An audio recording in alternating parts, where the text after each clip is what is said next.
Hai guys, assalamualaikum warahmatullahi wabarakatuh. Welcome back to my channel.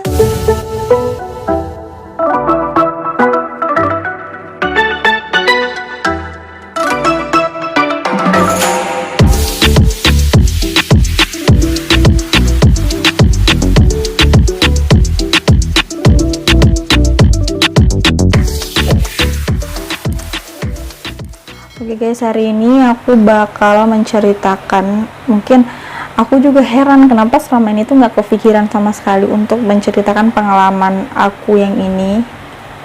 Nggak lain dan nggak bukan pengalaman horor aku selama KKN.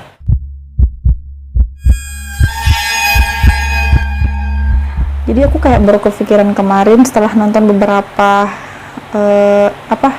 kayak cerita-cerita horor dari yang pengalaman-pengalaman yang pernah naik gunung, yang pengalaman di tempat kerja kayak gitu kan. Aku baru nonton kemarin, kok aku baru kepikiran gitu ya bikin konten tentang KKN aku ini gitu, kayak baru kepikiran sekarang setelah nonton video-video itu. Oke, jadi ini aku cerita dari awal dulu. Aku nggak bakal sebutin nama puskesmasnya, lokasinya, aku nggak bakal sebutin itu. Oke guys, jadi kita langsung ke ceritanya aja.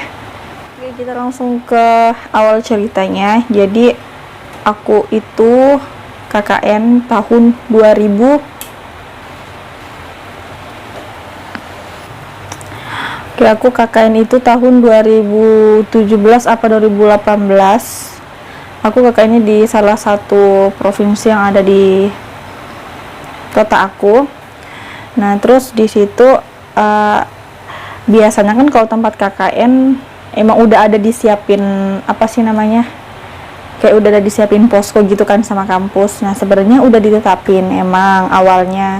Cuman itu pun kayak masih agak ragu-ragu gitu. Maksudnya itu bukan yang kayak oke, ini poskonya kamu gitu. Enggak. Jadi sebenarnya sebelum berangkat KKN itu teman aku yang cowok-cowok itu berangkat ke lokasi duluan untuk mencari tempat tinggal yang mungkin nyaman untuk kita.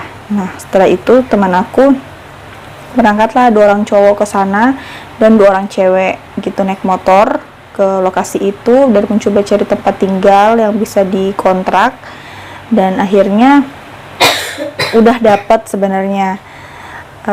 Jadi akhirnya teman aku balik kan. Nah, udah itu pas hari hanya kita udah mulai pelepasan KKN, di situ kita datang ke rumah itu. Terus pas lihat, aduh kayaknya nggak cocok gitu kan. Kita ini udah 10-an orang, terus tempat tinggalnya tuh kayaknya terlalu kecil gitu. Kamarnya tuh cuman ada 1, terus kita 10 orang lebih kayaknya ya kemarin. Nah, jadi kita kayak agak ragu gitu kan ambil tempatnya, dan kebetulan emang belum di DP sama sekali, jadi kayak baru tanya-tanya gitu, dan kebetulan rumah itu juga kosong, jadi artinya nggak ada yang tempatin juga gitu. Akhirnya kita batalin untuk ambil tempat itu. Nah, udah pelepasan kita dipanggil sama staf puskesmas gitu. Katanya gini, kita punya tempat tinggal untuk staff sebenarnya kan, kayak pegawai puskesmas itu mereka sebenarnya punya tempat tinggal, cuman nggak ditinggalin karena orang yang tinggal di maksudnya orang yang kerja di puskesmas itu juga rumahnya nggak jauh dari puskesmas, jadi kayak tempat dinasnya itu kayak ya udah kosong aja. Jadi kita ceklok lah ke situ bareng-bareng kan. Kebetulan hari itu kita naik mobil salah satu pejabat yang ada di puskesmas. Kita cek, sumpah tempat itu aku nggak tahu. Aku sempat nanya sebenarnya sama si ibu, Bu, ini kosongnya udah berapa lama gitu? Terakhir diisi sekitar 5 atau 6 tahun yang lalu. Oh my god, itu lebih lama dari yang rumah sebelumnya sebenarnya. Jadi kita kayak agak ragu gitu. Kamar mandinya cuman, ya nggak apa-apa sih, cuman 1, cuman apa ya, nggak tahu, firasat aku tuh udah nggak enak. Terus ternyata teman-teman aku juga personnya nggak enak, jadi kita putusin kita cari rumah yang lain aja, Bu. Terus dia bilang Yaudah gue bantuin, yang nggak usah bu, teman-teman yang cowok-cowok aja yang nyariin. Akhirnya teman-teman cowok nyarilah yang deket-deket sama puskesmas, yang lebih dekat lagi dari puskesmas, dan alhamdulillah ada. Nah, rumah itu udah nggak ditinggalin sekitar beberapa tahun. Kata si pemilik itu, sebenarnya rumah itu bagus kok, udah ada perabotannya juga, cuman yang nggak ada itu cuman kasur, kulkas, kalau kursi ruang tamu ada gitu. Oh iya pak, nggak apa-apa, coba kita lihat dulu. Pas lihat kayaknya nyaman gitu kan, adem juga, dan nggak jauh juga dari puskesmas, jadi cuma jalan-jalan kaki doang. Jadi ya udah, aku bilang ya deh nggak apa-apa ya, kita diskusi, akhirnya fix ambil rumah itu.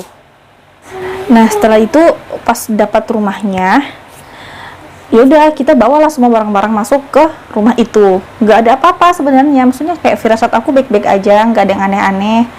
Jadi perempuan itu ada di 2 kamar, jadi di rumah itu cuma ada 2 kamar guys, jadi cowoknya itu tidur di depan kamar aja. Jadi yang cewek-ceweknya ini dibagi 2, terus ada di 2 kamar ini. Nah cowoknya tuh tidurnya di dekat sofa, jadi di depan kamar ini ada sofa guys, sofanya 2, jadi yang panjang 1, yang setengah panjang 1.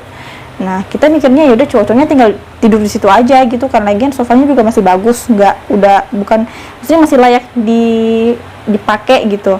Ternyata teman-teman cowok aku kayak, aduh kayaknya susah deh, nanti aku jatuh ke lantai gitu kan. Jadi kita kembali lagi ke rumahnya si bapak ini, minta karpet gitu untuk si cowok-cowoknya tidur. Alhamdulillah dikasih 2 gitu. Jadi yaudah si cowoknya tidur di situ.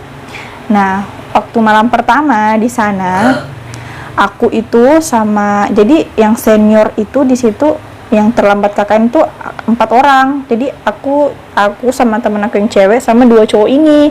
Jadi si 2 cowok ini tuh angkatan aku, jadi sisanya itu semua junior.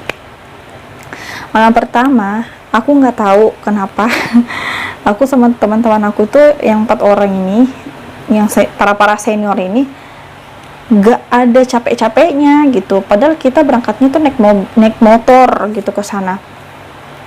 Kecuali teman aku yang satu itu dia masuk di rombongan mobil gitu kan.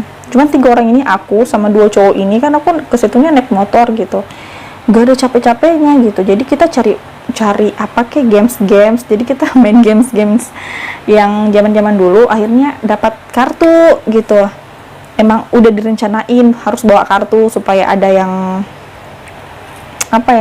ada hiburan gitu. Kita main kartu itu dari jam 9 atau jam 10 sampai jam 12 malam. Kita benar-benar nggak lihat waktu, kita nggak nyadar kalau kita itu besok pagi jam 7 tuh udah harus ada di puskesmas. Jadi yaudah mainnya sampai kita ketawa yang terbahak-bahak, dan kita nggak ingat sama sekali kalau kita tuh ada di tempat orang lain gitu. Sebenarnya nggak ada terjadi apa-apa malam itu, cuman aku mikirnya oke, kayaknya sesuatu yang aneh itu dimulainya itu karena kami berempat gitu. Aku mikirnya kayak gitu aja, karena maksudnya pas dari datang sampai malam pun gak ada terjadi apa-apa gitu. Oke, jadi minggu pertama itu kayak masih aman-aman aja, gak ada yang terjadi apa-apa. Anak-anak juga masih happy-happy aja. Kita kayak yaudah sibuk masak-masak gitu, sibuk pokoknya seperti kegiatan-kegiatan awal yang masih rajin-rajinnya gitu kan. Nah di situ belum ada terjadi apa-apa guys, mau malam, mau siang, mau sore, mau malam itu nggak ada sama sekali gitu. Kita masih aman-aman aja. Nah kejadian aneh ini dimulai masuk minggu kedua. Jadi minggu kedua itu kita udah mulai sibuk di puskesmas. Jadi kebetulan puskesmas aku itu mau akreditasi guys. Jadi orang puskesmas sibuk, terus kita juga bantu-bantu gitu kan, sekalian aja itu masuk di dalam. Nah jadi kebetulan yang kita bantuin orang puskesmas itu kita jadiin proker juga gitu. Ini dimasukin aja. Jadi alhamdulillah proker kita tuh lumayan banyak di situ, karena sekalian aja kita masuk bantu-bantuin mereka di proses untuk akreditasi mereka gitu. Nah, kenapa aku bilang minggu kedua ini masuk hal-hal yang udah masuk dengan hal-hal yang agak-agak mistis itu. Jadi pada malam itu aku sama teman-teman semua ya, satu posko ini udah sholat maghrib, kita kembali ke puskesmas karena kita harus karena tim audit, sebenarnya tim auditnya masih lama datangnya. Pas kita udah balik ke rumah pun sebenarnya tim auditnya belum datang, guys, belum datang. Cuman kita sedikit-sedikit lah harus menyelesaikan dan membantu mereka sebelum kita selesai KKN gitu. KKN aku kan cuma sebulan, jadi aku bantuin lah si kakak ini kan yang ada di apotik. Ini kan aku udah print, tolong dong gunting-guntingin etiket obatnya. Oh iya kak, jadi aku sama si Rahma ini jadi aku si Rahma ini sama si teman aku ini yang seangkatan sama aku gunting-guntingin si etiket itu kan berdua. Nah teman-teman aku yang lain semuanya ada di puskesmas, cuman ada di ruangan yang berbeda-beda. Kebetulan aku sama si Rahma ini ada di ruangan apotik berdua. Terus tiba-tiba ada suara duh gitu, kayak apa ya, aduh itu kayak ditabrak apa dijatuhin benda yang berat banget gitu, kayak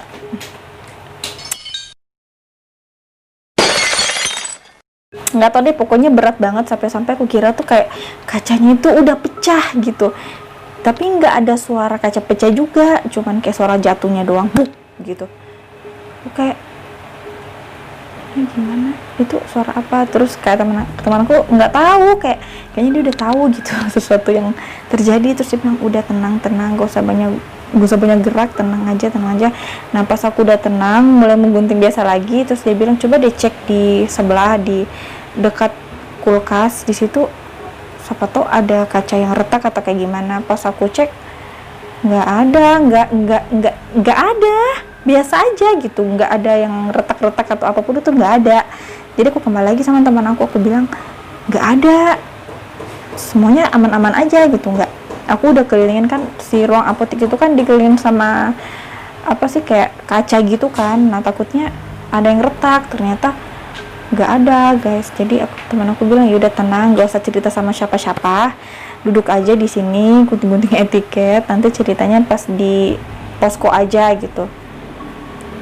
Oh yaudah, jadi aku diam aku sambil giniin. Gak lama teman-teman datang, udah selesai ini, udah ramai kan. Terus teman aku nih bilang, si Rahmi nih bilang kan, udah gak usah ngomong, tenang, gak usah ngomong kayak gitu.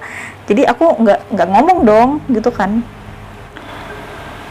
Nah setelah itu jam 11 apa jam 12 malam itu kita udah selesai kan, udah selesai lah yang tugas kita pada hari itu, malam itu di puskesmas.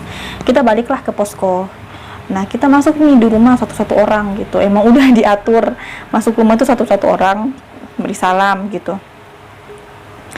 Nah teman aku yang cowok ini yang satu, dia tuh datangnya paling belakang gitu, tapi kita masih ada kok yang kayak aku kan dahuluin si adik-adik dulu masuk assalamualaikum. Nah udah itu yang dua terakhir itu saya gitu, aku masuk, aku bilang assalamualaikum gitu. Terus si teman aku yang cowok yang satu ini yang di belakang aku nggak ngomong assalamualaikum, cuman di situ aku dia kayak biasa aja, yang kayak nggak ada pemikiran sama sekali kalau bakal terjadi hal-hal yang aneh di rumah gara-gara dimulai dari itu.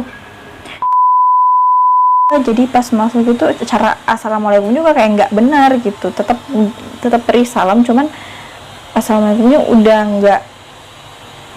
nggak bener aja, kayak kem. Semenjak malam itu udah ada mulai kejadian di posko kami.